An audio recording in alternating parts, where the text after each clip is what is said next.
جمیلہ درِ نایاب کو بتاتی ہے کہ سب گھر والے کہیں باہر گھومنے گئے ہیں، آپ چاہیں تو حیدر سے آ کے مل سکتی ہیں، اچھا موقع ہے۔ تو درِ نایاب جو کہ اتنے دنوں سے ہی حیدر کو مس کر رہی تھی، اس کی تو خوشی کی کوئی انتہا نہیں رہتی۔ درِ نایاب تو خوشی کے مارے یہ بات دادی کو بھی بتا دیتی ہے، لیکن دادی اسے کہتی ہیں کہ ایسا نہ ہو کہ یہ کوئی مسئلہ کھڑا ہو جائے اور حیدر کو ملنے جاؤ اور الٹا کوئی مصیبت گلے پڑ جائے۔ لیکن درِ نایاب بھی کہہ دیتی ہے کہ دادی اب مجھے نہ روکنا، ایک نظر حیدر کو دیکھ لوں گی، اس کے بعد چاہے میں کسی مشکل میں بھی پھنس جاؤں مجھے کوئی دکھ نہیں ہوگا۔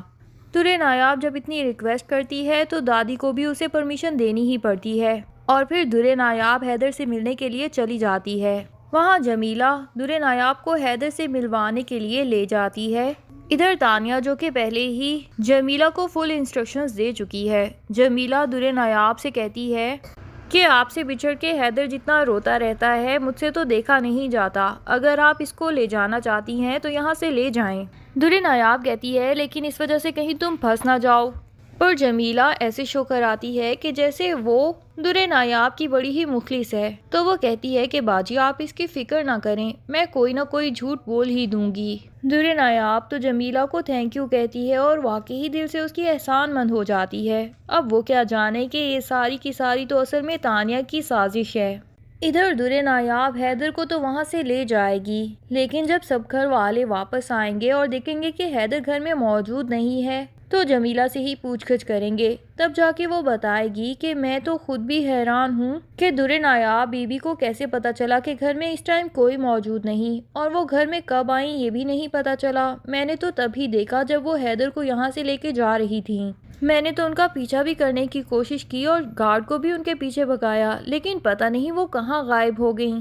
تانیہ جب دیکھے گی کہ زاویہ اس وجہ سے بہت پریشان ہے تو وہ اس کا مائنڈ میک اپ کرنے کی کوشش کرے گی اور کہے گی کہ تمہیں اتنا پریشان ہونے کی ضرورت نہیں، یہاں پہ بھی حیدر روتا ہی رہتا تھا، اور اب ایٹ لیسٹ وہ اپنی ماں کے پاس تو ہے، کسی اور کے پاس تو نہیں، وہ اس کی پرورش اچھے سے کر دے گی، اور جب وہ بڑا ہوگا تب تم آرام سے قانونی کارروائی کر کے اسے حاصل کر سکتے ہو۔ اب آخر وہ یہاں رہے یا وہاں ہے تو وہ آپ کا ہی بیٹا نا، اور آپ کا ہی نام رہے گا اس کے ساتھ۔ تانیہ جو کہ اپنی باتوں میں کسی کو بھی لے کے آنا جانتی ہے، وہ تو چاہتی بھی یہی ہے کہ حیدر جو کہ زاویہ اور تانیہ کے درمیان میں آخری کانٹا رہ جاتا ہے اس کو بھی نکال پھینکے۔ اسے تو یہ بات ویسے ہی بہت ناگوار گزرتی ہے کہ زاویہ جیسے ہی آفس سے واپس آتا ہے اپنا پورا کا پورا وقت اسی حیدر کے ساتھ ہی گزار دیتا ہے۔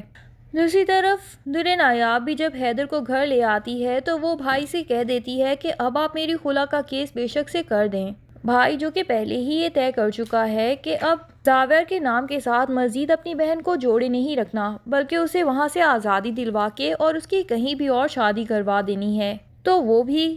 خلا کا کیس فائر کر دیتے ہیں۔ درِ نایاب بیچاری کو یہ تو پتہ نہیں کہ اس کی بھابھی اس کی کہیں اور شادی بھی کروا دیں گی، وہ تو یہی سوچ رہی ہے کہ بس حیدر میرے پاس ہے، شاید میں دادی کے گھر ہی ساری زندگی گزاروں گی، لیکن بھابھی تو بدنامی سے بچنے کے لیے درِ نایاب کی وہاں سے طلاق کروا کے اسے کہیں بھی اور بیاہ دینا چاہتی ہیں تاکہ اس گھر سے تو وہ نکلے اور اس کے ساتھ ہی جو بدنامی اس گھر سے جڑ گئی ہے وہ بھی نکل جائے۔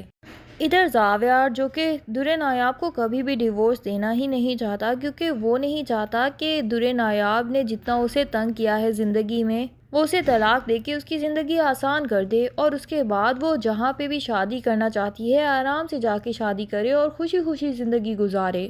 اب زاویہ کو کیا پتا کہ تانیہ جو آگ لگا چکی ہے اب زاویہ چاہ کے بھی اس رشتے کو نہیں بچا سکے گا، اور نہ چاہتے ہوئے بھی اسے درِ نایاب کو طلاق دے کے فارغ کرنا ہی ہوگا۔ تانیہ نے درِ نایاب کو جنید کے ساتھ اس کے محلے میں اتنا بدنام کر دیا ہے کہ اب زاویہ بھی بالآخر اتنی بدنام زمانہ لڑکی کے ساتھ اپنا نام جڑا نہیں رکھے گا۔ اب ایسے میں جب گھر میں خلا کے پیپرز آتے ہیں تو زاویہ تھوڑا پریشان تو ہو جاتا ہے۔ ادھر تانیہ سب گھر والوں کے سامنے دوبارہ سے یہی باتیں کرنے لگ جاتی ہے کہ دیکھا کیسے وہ آپ سے چھٹکارا حاصل کرنا چاہتی ہے تاکہ اپنی زندگی اپنی مرضی کے مطابق گزار سکے، پہلے ہی جنید سے تو مجھے طلاق دلوا ہی چکی ہے، اب اس کے راستے میں تو کوئی رکاوٹ باقی نہیں رہی۔ زاویہ کہہ دیتا ہے کہ تم یہ بات کیسے جانتی ہو کہ وہ جنید سے محبت کرتی ہے، تو تانیہ بھی کہہ دیتی ہے کہ اگر وہ جنید سے محبت نہ کرتی ہوتی تو وہ ساری زندگی آپ کے نام کے ساتھ ہی جڑی رہتی اور ایسے ہی گزار دیتی، پھر آخر اسے خلا لینے کی ضرورت کیوں محسوس ہوئی؟ اب وہ سب کے سامنے زاویہ کی ہمدرد بن کے کہتی ہے کہ اسی لیے میں چاہتی تھی کہ آپ خود ہی اسے ڈیورس دے دیں۔ اب جب اس نے خلا کا کیس کیا ہے اور یہ خبر اگر سوشل میڈیا پہ پہنچ گئی تو خود ہی سوچیں کتنی بدنامی ہوگی۔ غضنفر اور نگار کو بھی تانیہ کی یہ بات دل کو لگتی ہے اور وہ کہہ دیتے ہیں کہ بجائے اس کے کہ کورٹ کچہری کے چکر لگائے جائیں، تم خود ہی ڈیورس کے پیپرز بنواؤ اور اس کو سائن کر کے ان کے گھر بھجوا دو، ساتھ ہی جو چھوٹی موٹی اس کی ڈیورس کی رقم ہے وہ بھی اسے دے دو، ہماری زندگی سے نکلے اور جان چھوڑے۔ زاویہ اور درِ نایاب کی ڈیورس تو ہو ہی جائے گی اور تانیہ جیت کا جشن بھی منائے گی، لیکن زاویہ کو تانیہ میں تو ابھی بھی انٹرسٹ محسوس ہی نہیں ہوگا۔ اب تانیہ نگار اور غضنفر کے دماغ میں یہ بات ڈالنے کی کوشش کرتی ہے کہ کتنا ہنستا کھیلتا ہوتا تھا ہمارا زاویہ، اس لڑکی سے شادی ہونے کے بعد سے ایسا گمسم اور چپ چپ سا رہنے لگا ہے کہ میرا تو دل ہی اداس ہو جاتا ہے اس کو دیکھ کے۔ زاویہ کو چاہیے کہ اپنی زندگی میں آگے بڑھ جائے، اس کے لیے کوئی ایسی ساتھی ہونی چاہیے جو اسے زندگی کی طرف واپس لے کے آ سکے۔ ساتھ ہی وہ نگی آنٹی کو اپنے بھی دکھ کی داستانیں سناتی ہے کہ میں بھی دنیا میں اکیلی ہی رہ گئی ہوں، ماں بھی چلی گئی ہیں، اب سمجھ ہی نہیں آتا کہ کیسے زندگی گزرے گی۔ نگار تانیہ سے کہتی ہے کہ تمہیں بھی زندگی میں آگے بڑھ جانا چاہیے اور شادی کر لینی چاہیے، تو تانیہ یہی کہتی ہے کہ مجھ سے اب بھلا کون شادی کرے گا؟ جب لوگوں کو یہ بات پتہ چلتی ہے کہ مجھے اپنی ہی فیملی والوں نے طلاق دے کے چھوڑ دیا تو پھر آخر مجھ سے کیوں شادی کریں گے؟ اب سب لوگوں کو ساری سچائی بھی تو نہیں بتا سکتے نا، اس میں بھی اپنے ہی خاندان کی بے عزتی ہوگی کہ میرے ہسبینڈ اپنی ہی بڑی بھابھی کی محبت میں گرفتار ہو کے مجھ سے دور ہو گیا۔ کچھ دن گزر جانے کے بعد غضنفر تو اپنا فیصلہ سنا ہی دیتے ہیں نگار کو۔ غضنفر نگار سے کہتا ہے کہ میں چاہتا ہوں کہ زاویہ کی اب شادی کر دی جائے، بہت ٹائم ہو گیا ہے، اس کو سوگ منا دے، اب اسے زندگی میں آگے بڑھنا چاہیے۔ لیکن نگار بیگم بتا دیتی ہیں کہ یہ ٹاپک میں نے جب بھی زاویہ سے ڈسکس کرنے کی کوشش کی ہے، اس نے آگے سے الٹا مجھے ہی چپ کروا دیا ہے اور وہ اس ٹاپک پہ کوئی بات بھی کرنا نہیں چاہتا۔ تو غضنفر بھی کہہ دیتا ہے کہ چلو ٹھیک ہے، ابھی کچھ دن اور بے شک لے لے، لیکن اس کے بعد بالآخر تو اسے دوسری شادی کرنی ہی پڑے گی اور میں چاہتا ہوں کہ اس کی شادی تانیہ سے ہی کروا دی جائے۔ آخر یہ دونوں پہلے بھی بڑے اچھے دوست ہوتے تھے تو ہو سکتا ہے کہ تانیہ اسے واپس زندگی کی طرف لے آئے۔